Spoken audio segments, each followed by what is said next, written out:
अष्टोत्तर शत श्रीमद् अभय चरणारविंद भक्ति वेदांत स्वामी शिला प्रभुपाद की, इसका फाउंडर आचार्य शिला प्रभुपाद की, नाम आचार्य शिला हरिदास ठाकुर की, ग्रंथराज श्रीमद् भागवतम की. All glories to assembled devotees. All glories to the assembled devotees. All glories to the assembled devotees. All glories to Shri Guru and Gauranga. All glories to Jagadguru Srila Prabhupada की जय.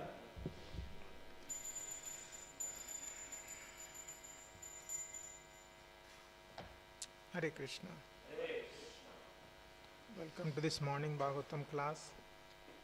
Today we are reciting the verse from Canto 4, Chapter 11. Swayambhuva Manu advises Dhruva Maharaja, and text number 16. Om Namo Bhagavate Vasudevaya.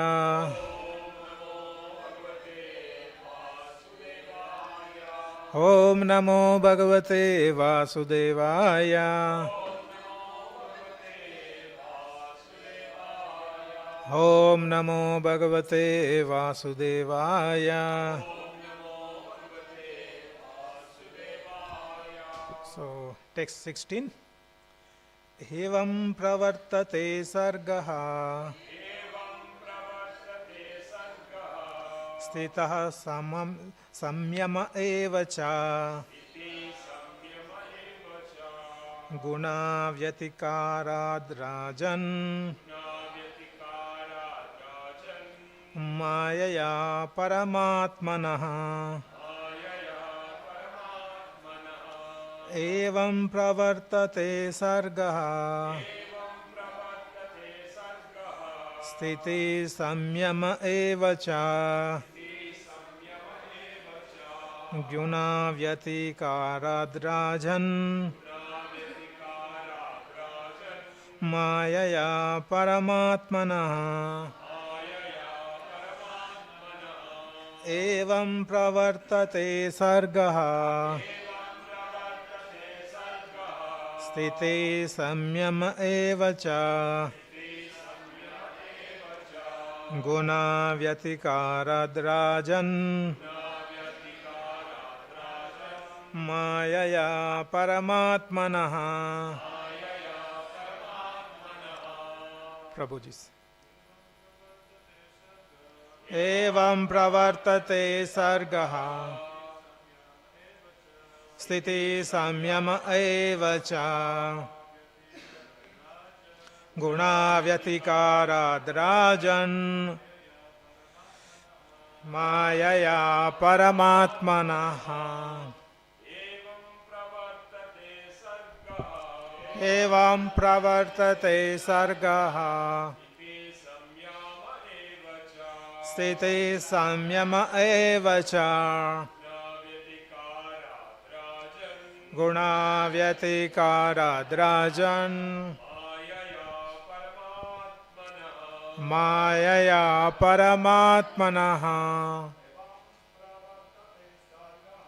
Evam pravartate sargaha sthiti samyama eva cha guna vyatikarad rajan mayaya paramatmanah. Mataji. Evam pravartate sarga sthiti samyama eva cha guna vyatikarad rajan mayaya paramatmanah. Evam pravartate sargaha sthiti samyama eva cha guna vyatikarad rajan mayaya paramatmanah. What to what meaning? Evam. Thus pravartate occurs, sarga creation, sthiti maintenance, samyama, annihilation, eva, certainly, cha, and guna of the modes, vyatikarat, by interaction, rajan, O king, mayaya, by the illusory energy, paramatmana, of the Supreme Personality of Godhead. Translation and purport by His Divine Grace A.C. Bhaktivedanta Swami Srila Prabhupada Ki Jai. Translation, please repeat. Manu continued, my dear King Dhruva, it is simply by the illusory material energy of the Supreme Personality of Godhead and by the interaction of the three modes of material nature that creation, maintenance and annihilation take place. Purport, please listen. First, creation takes place with the ingredients of the five elements of material nature. Then, by the interaction of the modes of material nature, maintenance also takes place. When a child is born, the parents immediately see to its maintenance. This tendency for maintenance of offspring is present not only in human society, but in animal society as well. Even tigers care for their cubs, although their propensity is to eat other animals. By the interaction of the material modes of nature, creation, maintenance and also annihilation take place inevitably. But at the same time, we should know that all is conducted under superintendence of Supreme Personality of Godhead. Everything is going on under that process. Creation is the action of the Rajoguna, the mode of passion. Maintenance is the action of Sattvaguna, the mode of goodness. And annihilation is the action of Tamoguna, the mode of ignorance. We can see that those who are situated in the mode of goodness live longer than those who are situated in the Tamoguna and Rajoguna. In other words, if one is elevated to the mode of goodness, he is elevated to a higher planetary system where the duration of life is very great. Urdhvam Gacchanti Tattvata, great rishis, sages and sannyasi who maintains themselves in Sattva Guna or the mode of material goodness are elevated to the higher planetary system. Those who are transcendental even to the material modes of nature are situated in the mode of pure goodness. They attain eternal life in the spiritual world. Let's do Mangalachara. Om Ajnanatimirandasya Jnananjana Shalakaya Chakshurunmilitam Yena Tasmai Shri Gurave Namaha Shri Chaitanya Manobishtam Stapitam Yena Bhutale Swayam Rupa Kada Mahyam Dadati Swapadantikam Vandeham Sri Guru Sri Yuta Padakamalam Sri Gurum Vaishnavamsya Sri Rupam Sagrajatam Sahagana Raghunathanvitam Tam Sajivam Sadvaitam Savadutam Parijana Saitam Krishna Chaitanya Devam Shri Radha Krishna Padam Sahagana Lalita Shri Vishakanvitam Sya He Krishna Karuna Sindhu Dina Bandhu Jagatpate Gopesha Gopika Kanta Radha Kanta Namostute Tapta Kanchana Gaurangi Radhe Vrindavaneshwari Vrishabhanu Sute Devi Pranamami Hari Priye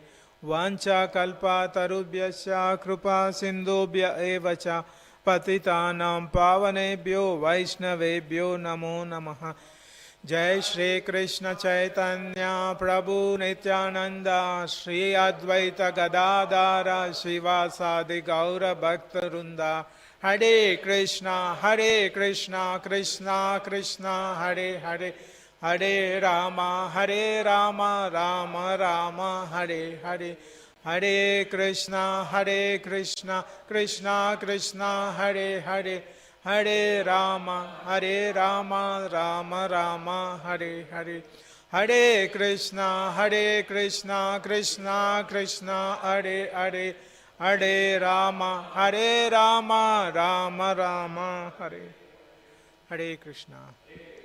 So welcome once again. So we are continuing the Dhruva Maharaj pastime from Canto 4 and the chapter 11.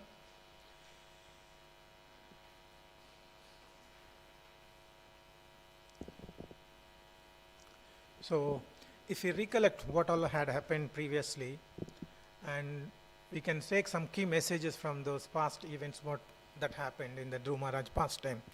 So when Dhruv Maharaj he was insulted by her stepmother, Surichi. And when he was insulted, he was very upset and angry. So with that angry mood, he went to his mother. But what his mother told that whatever bad things are happening in our life, it's because of our past karma. Don't develop the enviousness or hatredness towards the step mother and brother. So she is a devotee. That's why she is able to guide him in the right way. And after that, when based on her mother's instruction, Dhruv Maharaj went to forest. And in between, the Narada Muni came and he was giving instructions to Dhruv Maharaj. What Narada Muni told? Okay, you are a small boy. Cannot continue all these austerities in the forest. Go and do the normal devotion and go back to your kingdom and do. But what Dhruv Maharaj told, he is very genuine, sincere. He said, I am a Kshatriya. I don't have any Brahmanical qualities. Right? And he said, no, I can't take your instructions. Then he moved forward. And then finally, when he got darshan of Vishnu, he got all the benedictions that, okay, he will rule for around 36,000 years, and after that he will go back to pole star, the Dhruvaloka. Right?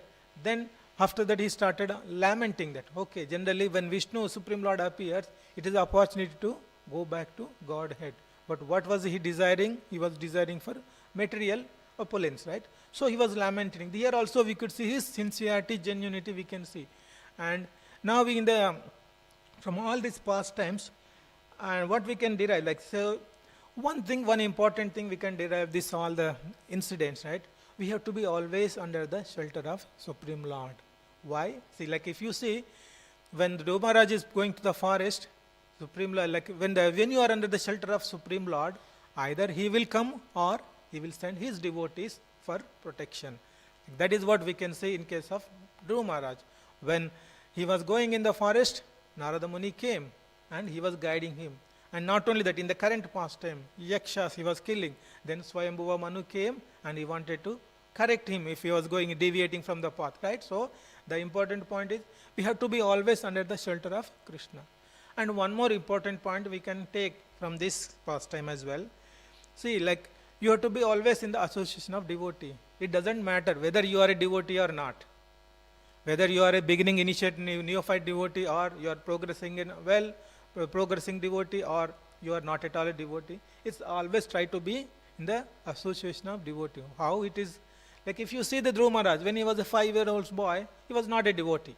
But his mother was a devotee, and because of the devotional mother was a devotee, she was able to guide him in the right way. So whenever if we are in the devotional association of devotee, whenever some adverse things happen, we will be getting the right instruction from them, right input, so that we will be able to go through. So these are some of the important points. We have to be under the shelter of Supreme Lord.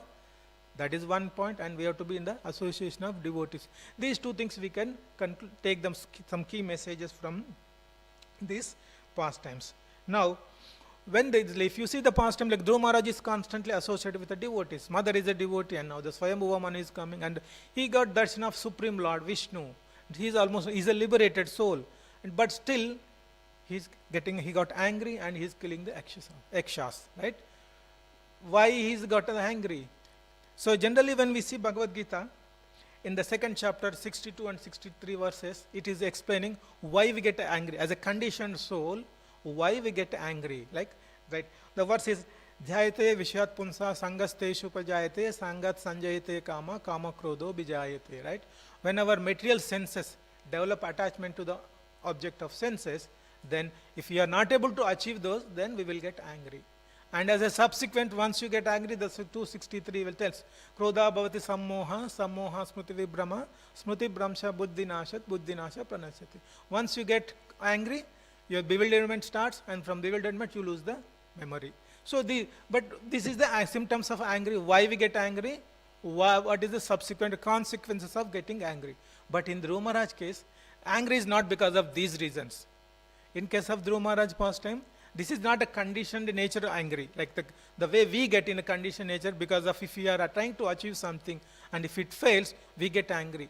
But Dhruva Maharaj angry, this is not the same. Like we can see the example, if your spiritual master is chastising his disciple, it's not the conditioned angry. The purpose of the anger is to correct his disciple. That is the underlying reason for the angry. So here in the case of Dhruva Maharaj angry also, it's not that conditioned anger. He's the emperor, and his job is to protect the citizens. And here his brother was killed without any fault, right? So because of all these, as an emperor, he has to protect the devotee. And if someone is harming, he has to establish the law and order in the kingdom. So for that, he needs to have exhibit some angriness. As part of his duty, he is supposed to exhibit that angerness. And since in this case, he has to protect the key citizens, and citizens were killed without any fault. So as a king, he has to take life for life. That is his responsibility, dharma of a king. If someone is killing his citizens, he has to go and protect and kill them. Right? In that reason, he was killing the excess. So the anger which he is exhibiting is not the material anger, it is anger due to his responsibility. After all, he is a great devotee of Krishna, Supreme Lord Vishnu. He got darshana of Vishnu. He cannot be in that ignorant stage where he can kill people, right? That is not the case. So he is anger because of his responsibility. As a king, as an emperor, he has to fulfill that responsibility. As part of his job, he is exhibiting that angerness. Now, the next thing is, as we discussed, we have to be under the shelter of Krishna all the time. But we are not able to, is everyone able to take the shelter of Krishna and follow the instructions? Not everyone. Few people in the complete, if you see the complete population of this material world, how many people are currently taking the shelter of Krishna and following? Very few. Why we are not able to take any shelter of Krishna? Because the Maya, the illusory energy of Maya always attacking on us. It is trying to captivate us and it is trying to pull us from the lotus feet of Supreme Lord to the lap of Maya. It's always trying to do that, the illusory energy. And if you see this power of the illusory energy is like, it is always create disturbance in our path of bhakti, that we know all. And second thing, Kunti Maharani is explaining in her prayers very nicely. Maya javanikachannam ajnana dokshita avyayam na lakshase mooda drusha nato nacho daro yada. Right? So what is she, the prayers, in that prayer she was saying that the Supreme Lord, the vision, like between the Supreme Lord and the living entity, the curtain is there. The Maya, the illusory energy is creating the curtain. And because of that curtain, we are not able to see the Supreme Lord. And we think that we are doing everything. Like example in the verse it was mentioning, if some person is acting on a stage, right? We think that the person himself is the same person. Like if the person is acting as a Supreme Krishna and he is acting very nicely, we feel that that person himself is a Krishna, right? That kind of illusion the Maya is creating. Even though Krishna is there in front, curtains are there, we cannot see him. And we think that everything we are doing. That is one of the effect of illusory energy, the external energy. The Maya is disturbing us. And another analogy we can take from the Bhagavad Gita is that this material world, where it's constantly Maya is impacting. How it is impacting? Like we can example is, this material world is like a ocean. And Maya creates, and in the ocean, whenever any ship or anything is sailing, the big tides will come and disturb the journey, right? So the same way, in this material world is like an ocean, and in this material world also, the Maya creates different waves, the big tides, and it will create a disturbance. And what is the way forward? How we can overcome these big tides coming on our way? By surrendering to the Supreme Lord. Devi yesha gunamayi mama maya duratyaya mam eva prapajjante mayam yetam tarantite. By surrendering to the Supreme Lord, we can overcome these big tides coming in our path of devotion. Now, the thing is, as we discussed previously, the conditioned souls are not able to see, not able to progress in bhakti because of the Maya is creating disturbances. How we can see some material analogies with this? Like few years back, in 2014 I think, there was a flight. It started its journey from Malaysia, Kuala Lumpur airport, and after a few hours, the flight disappeared from the radar. We know that MH370 flight. We all know. After that, so many countries started searching for the flight, and this incident happened on the Indian Ocean. So all the surrounding countries started search operation, and the big ships were going into the deep sea. Like whenever we see the deep sea, we go to the beach, that Bondi Beach or Manly Beach, some nearby beaches, we can see big tides coming, and people will be surfing and people that. But when you go deep into the sea, the tides will be very big. The ships which are conducting search will encounter big tides. Like in some of the videos which we say when the search exploration is happening, then the ship is encountering so many big tides. Like one big tide will come, before it drops down, another big tide. So what is happening, the crew in the ship will see the tides are coming. Based on that, they will steer the ship accordingly. They know the tides are coming, how they are coming, in what speed they are coming, how much height it is coming. Based on those details, they try to steer the ship accordingly. Right? So they can clearly see the tides through very instruments or through eyes, and then they can control the ship, how to progress in the ocean. Similarly, if you see in any cricket match, in the cricket ground, there will be a side screen. Right? When in front of the batsman, just before the umpire, there will be a side screen. Right? You will see that what is the use of that screen? The batsman can see the ball clearly without any disturbance. That scene, if the ball is like a red color or different color, that white screen will be there. Based on depending on the bat color, it could be white or black screens will be there. It's a plain white or plain black. So that when the bowler releases the ball, he can clearly see the ball without any disturbance. Right? So if the screen is not there, the batsman cannot see the ball and he loses his wicket. So what important point we are trying to take this from examples is the disturbances, material disturbances coming in our way, we could see. When we see them, we can handle them properly.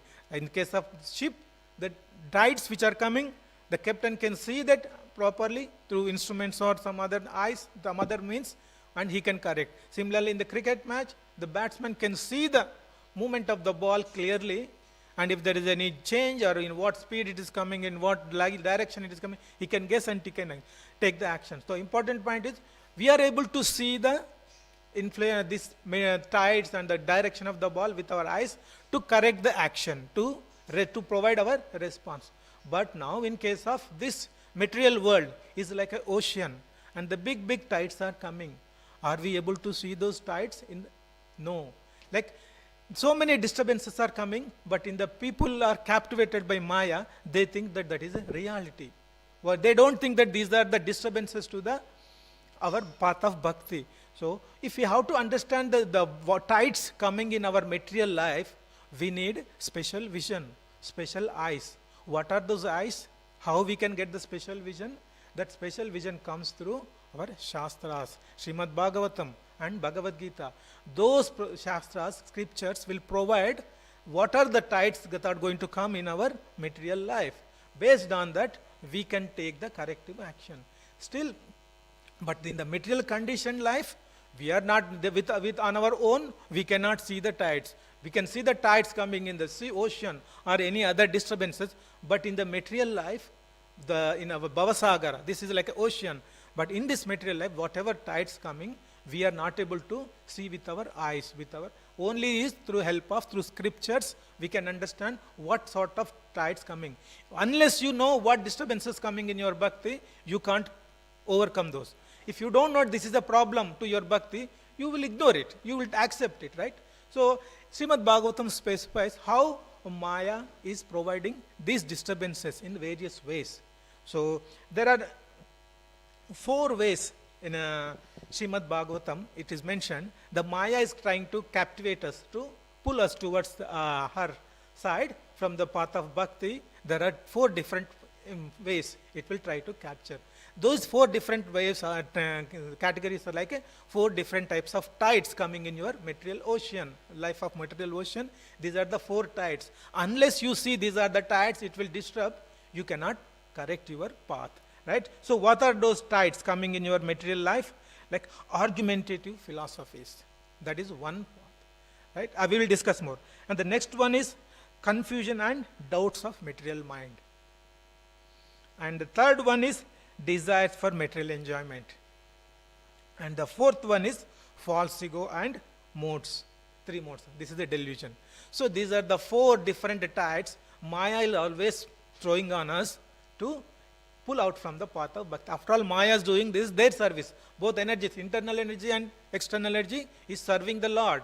Right? The Maya is also doing her best, try to do our service very best. Like how we are trying to do our service very in a best possible way, the Maya is also trying to do her service in a best possible way. So what are these are the four weapons Maya is always trying to throw towards us to disturb our path of bhakti. Why she is doing that? Suppose we can tell why Maya, what is the purpose, reason why Maya is trying to, the illusory energy is trying to disturb our bhakti. Example, if you see exam, if you study some course, at the end of the course, you will have an exam. And in the exam, there will be some easy questions and there will be some tough questions. The main purpose of some questions you may not attempt correctly, you may lose marks, but ultimate aim of that exam is to test your knowledge. Same way, Maya is always trying to test your determination in bhakti. So she will always trying to throw these arrows, like four arrows, the four tides, the four in your path of bhakti to see how strong in your bhakti you are. So first argument, first category, if we can see, argumentative philosophies.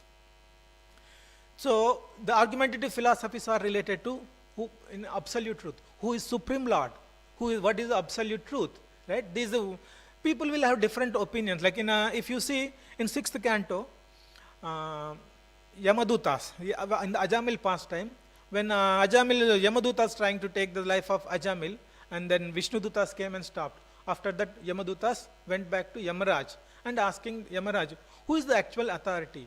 Then Yamaraj told, Dharma Shakshat Bhagavat Pranitam, right? The Dharma is actually created by Krishna, and we need to learn from the person who created the Dharma, right? That is what he was. Like even see Bhagavad Gita also, Krishna is saying, Sarva Dharmanu Parityaja Mamekam Sharanam Raja. Abandon all other religion principles and surrender unto me. That is the ultimate Dharma. And even Srimad Bhagavatam also we say, Savai Pumsa Paro Dharma Yato Bhakti Ato Kshaja. Bhakti to Krishna is our ultimate Dharma. These are the actual Dharma. This is the Dharma, it is clearly mentioned in our scripture. But in our conditioned nature, we are not able to take these principles as it is. Reason? Because not all the instructions mentioned in the way scriptures, we cannot follow. And as a result, what the people are doing? They take some instructions which they can follow comfortably, and they will come up with their own Dharma. Right? So, example, like I was listening one story. One person came with his saffron robes, and all his friends, oh, you started becoming a monk. Yes. Then you are not going to stay with your family. Then so, no, this Dharma doesn't enforce any such thing. I can stay with my family, I can still renounce.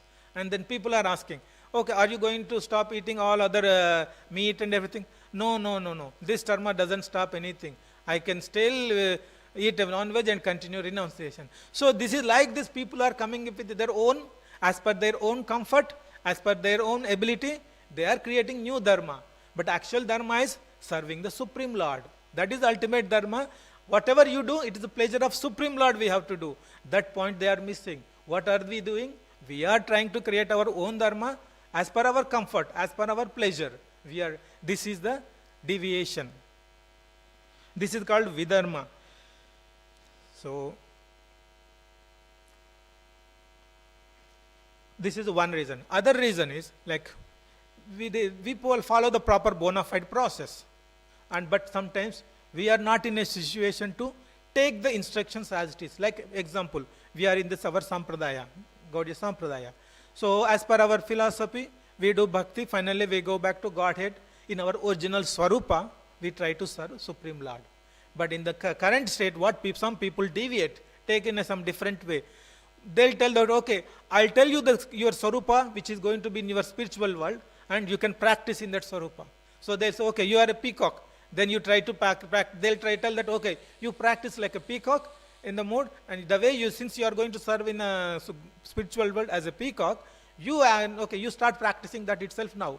So Srila Prabhupada critical and strongly criticized this approach, identifying the Swarupa now in the material world. This is not right thing. So this is another deviation. We try to do different paths. Original Dharma is something which we clearly there, but people are diluting it, are diverting, are creating different paths and creating different dharmas on their own and deviating. This is all happening because of Maya. The illusory energy is creating these disturbances.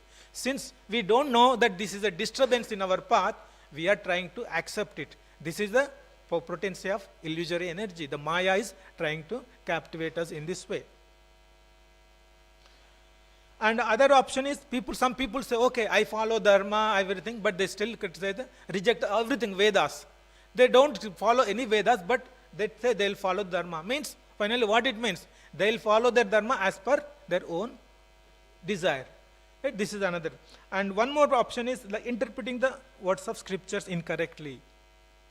Right? When you see the surrender to Krishna, they will say, I am not surrendering to the Krishna, the person Krishna, rather than I will surrender to the unborn God inside Krishna. It means we are differentiating. Krishna's body is different from the soul inside. Like you are treating Krishna as a normal person, and inside the Krishna, whatever soul is there, you are trying to surrender Krishna. So like this, people will give different interpretations of the way scriptures, and they going in a path of deviating from the path of bhakti. So this is this is the influence of Maya. And I heard in some lecture, the translation is so extreme level that this sarvasya chaham hrudi sannivishto. It's like, it looks funny, but it gives also seriousness how people interpreting the scriptures. Sarvasya chaham. So that Prabhu was explaining. People are, some cases he saw the interpretation, sarvasya chaham. Cha means chai. Sarvasya, everyone. Sarvasya chaham hrudi sannivishto. Stove. Means the cha which is made of stove, I have to drink. That kind of interpretations people are making. It looks funny, but it is the extreme case of interpretation of the scriptures. This is all effect of Maya. Maya is, people think that they are as per their own, they don't realize that these are the tides coming in our way of bhakti. Rather, people think that, okay, it's comfortable to me, I follow. This is how people are practicing the bhakti. This is how the Maya always trying to influence us with these categories, these various influences. And the second point, these are the different argumentative philosophies based on the Dharma, what is religion, who is Lord, with the different variations in this Dharma people are following. And what is the best way, how we can overcome these irreligious things. Jada Bharat is telling to Rahaguna, right? Only by the mercy of pure devotee, we can come out of these disturbances. Unless you take that's what in the beginning we have to be always in the association of devotee. Whenever you get the mercy, only by the mercy of pure devotee, you will be able to overcome these irreligious things, and you will be able to progress in the path of bhakti. Otherwise, if you following this irreligious path and you are doing penance, austerity, and any other things you are doing, it will not help you to achieve your destination. Only thing is, you have to take the association of a devotee, pure devotee, and get his mercy. Then only you will be come in the right path of bhakti, and you will be able to progress. And the second thing is the doubts and doubts in our mind. See, like in Bhagavad Gita introduction, whenever we see the 4 defects which every conditioned living being is having, right? One of the the defect is cheating propensity, right? So in the material world, we are always cheated by many people, right? We reach such a situation that we don't, even if it is a truth, it's difficult to believe it, right? That is what we are happening in our conditioned nature. Even though it is true, we will not be able to achieve the, understand that it is a true, and we think that it is a false. So what is the best way for this? So the Krishna is telling that in Uddhav Gita, right?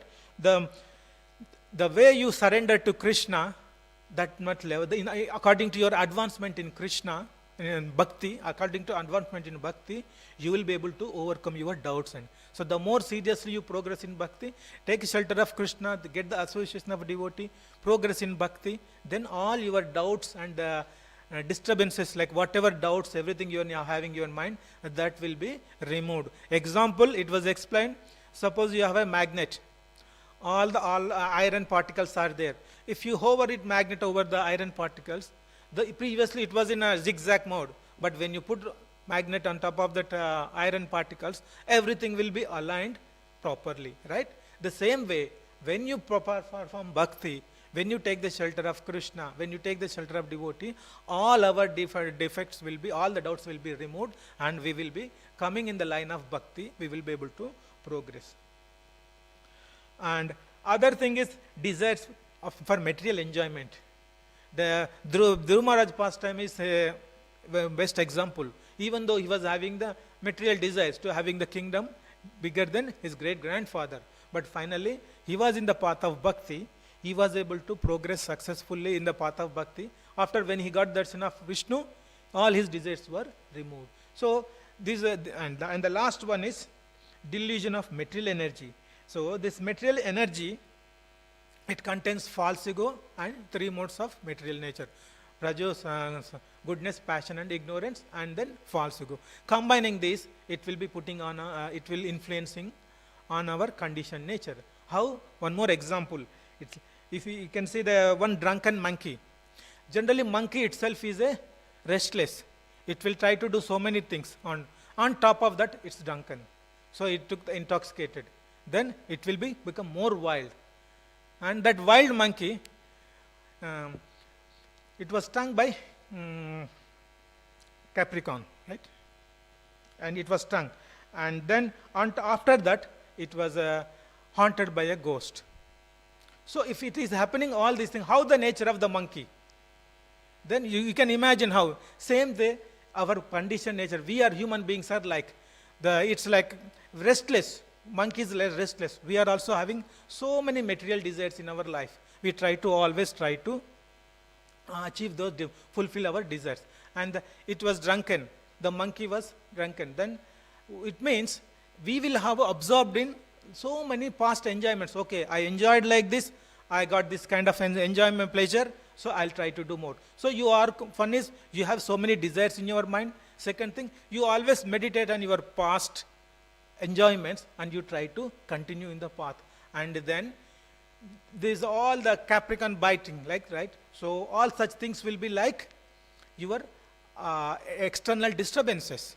You will be like, you will get a message, okay, buy one, get one offer, or some other, when you are going on a road, you will get different disturbance, allurements, like you will try to, it will attract your mind and you go in that direction, right? So many disturbances in your material life which will try to attract. And finally, we are in like, the monkey is putting her leg on a hot charcoal, right? It will be like, it is equal to, we are having so many material enjoyments. We try to enjoy so many material things to fulfill our life. So like this, our conditioned life is situated. Like a drunken monkey analogy, if we apply, that is same situation in our conditioned life in material world. This is also influence of Maya, material energy. And what is the ultimate shelter, ultimate way we can overcome all these disturbances which are coming in our path because of material Maya, the material energy? The Shankaracharya said, Vajago punarapi jananam, punarapi marane, jatare shayanam, iha samsare, bahu dustare, krupaya pare, pahi murare. So this repeated birth and is like a Bhavasagar ocean. How you can come? Simply by taking the shelter of Krishna, by surrendering to Supreme Lord Krishna, you will be able to overcome.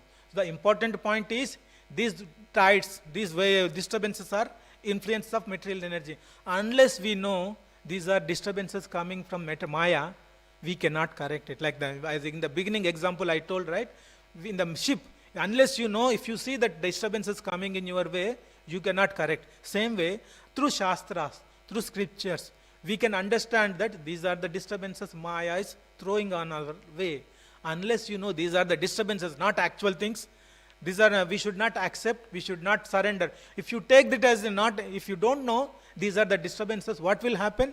You will accept it, means you will be drowning in that waves and you will go deep and deep into the water. You will not be able to come out.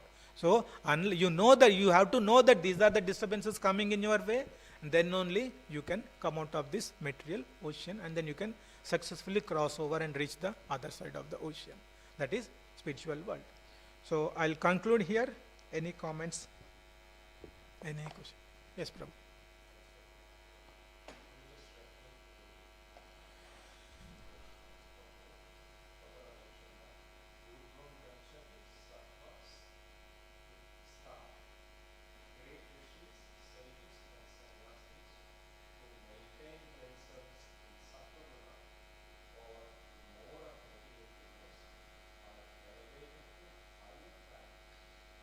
Yes.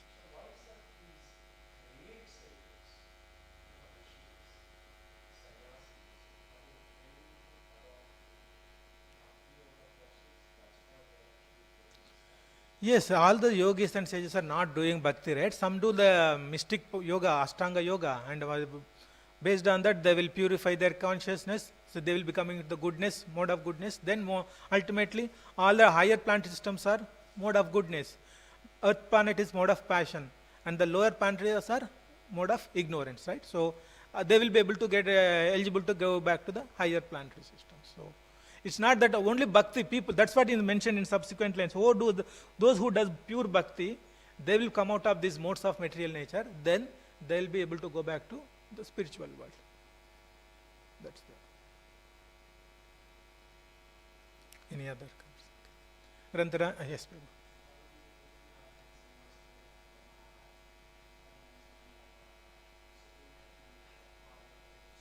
Yeah.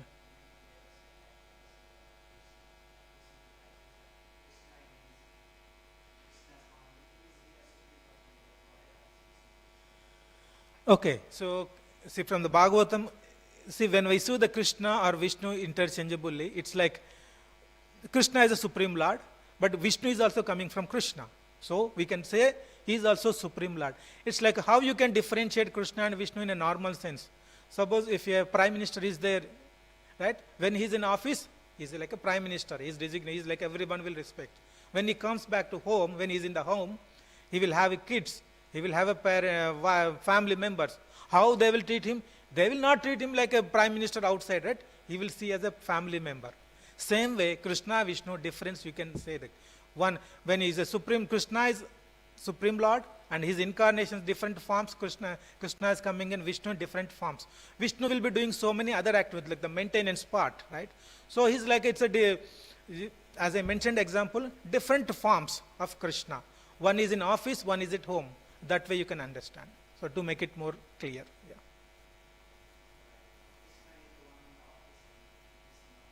Generally Vishnu, you can say Vishnu is the maintenance part, right? So Vishnu is in the office, Krishna what he does is playing with the cowherd boys, playing with the gopas, right? So he's enjoying, you can say that. But if you see from the philosophy point of view, if this Bhagavatam is clearly saying Krishna is the Supreme Lord. But for our material understanding, we can say Krishna and Vishnu, no difference. We can interchangeably use, right? That example, it helps you to understand it.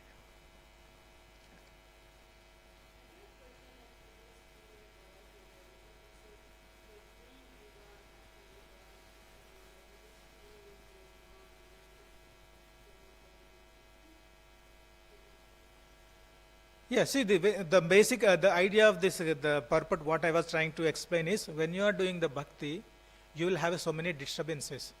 Unless you know this, sometimes you don't know that this is a disturbance. It looks like it is a correct, genuine thing. That's what the Maya will be putting your different difficulties, creating different disturbances, but you don't know that this is the disturbance, it will impact your bhakti. So this verse, through Srimad Bhagavatam is helping us to identify those disturbances. Like how in your path of bhakti, not everything coming your way is not supportive of bhakti. Like different argumentative philosophies. Some people will create their own dharma and they will practice. They think that, okay, if you do this vrata, this austerity, you will go back to Godhead. Something like they will. But all those things are not real supportive of your bhakti. These are disturbances to your bhakti. Only you can't, you need, that's why to understand that what is supportive of bhakti, what is not supportive of bhakti, the scriptures will help. That's them.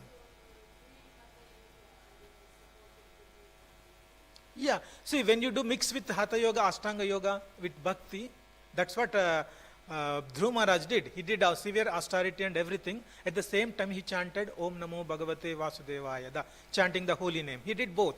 Then he got the darshan of Vishnu. Yeah. Yes.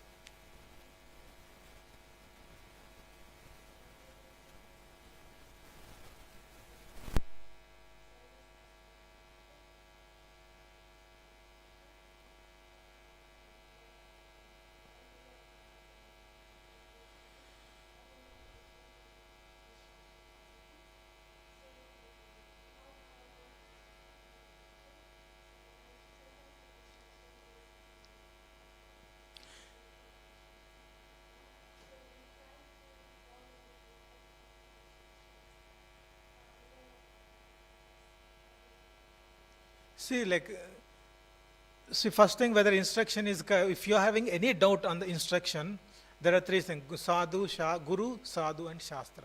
Right? You take the guru. If the guru may not be available all the time, you can the senior disciple here, and then you can refer the books, Bhagavad Gita and Bhagavatam, and take the help of senior devotee. With that support, you take the get clarification on your instructions, how actually you should apply those instructions. Some instructions may be straightforward, some instructions may not be straightforward. In that case, you need to take the help of devotees, senior devotees, and get the help and understand it and then apply it. Rather than making your own assumption, better to take the guidance from devotees. That way you will be able to follow the right path.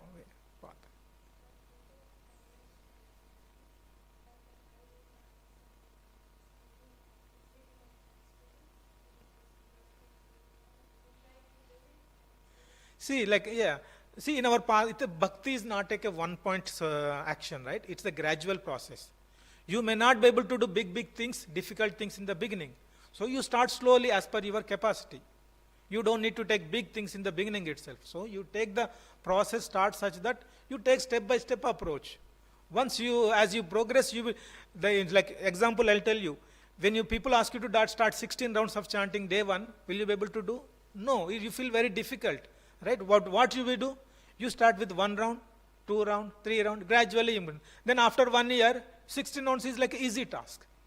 Same. So don't start anything, even though if it is a difficult, don't take up directly. You gradual. Devotion is a gradual process, right? So you can take your you follow the step by step, and you will reach there at some point. Yeah. Granthara Srimad Bhagavatam ki jai. गौर भक्त वृंद की जय।